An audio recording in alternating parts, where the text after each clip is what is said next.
जरांगेंचे समर्थक आमदार होते, तिथं त्यांना अपयश आलेलं आहे. गेवराईमध्ये पंडित अण्णा पडलेला आहे, माझगावमध्ये प्रकाश सोळंकी पडलेला आहे. कसं बघता या सगळ्या? हे बघा, ओबीसी बांधवांना नेहमीच टार्गेट केलं गेलं. गावागावामध्ये ओबीसी नेतृत्वाला टार्गेट केलं गेलं.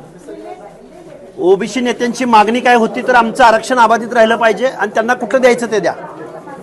ज्यावेळी या नेतृत्वाला टार्गेट केलं गेलं त्यावेळी ओबीसींनी कमालीची एकजूट दाखवली आणि त्याचं मतदानामध्ये रूपांतर करून दाखवलंय. त्यामुळं बीड जिल्ह्यातल्या ओबीसी बांधवांचा हा विजय आहे.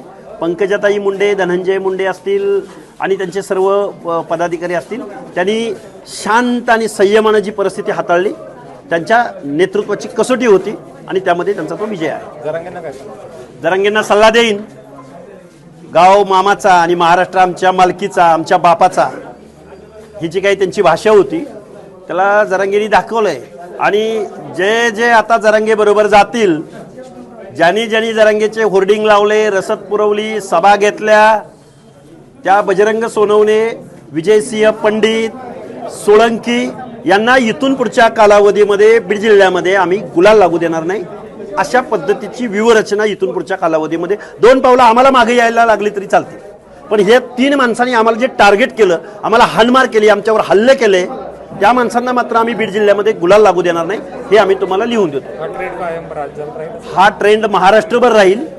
आज आम्ही बारामतीमध्ये जो संघमित्रा चौधरी यांचा विजय झालाय, हा बहुजनांच्या, ओबीसींच्या, दलितांच्या, शोषितांच्या, वंचितांच्या लढाऊ कार्यकर्त्यांचा विजय आहे. आम्ही दादाच्या बालेकिल्ल्यात जर आम्ही विजय मिळवू शकत असेल तर मग येतो झाकी आहे, महाराष्ट्र बाकी आहे.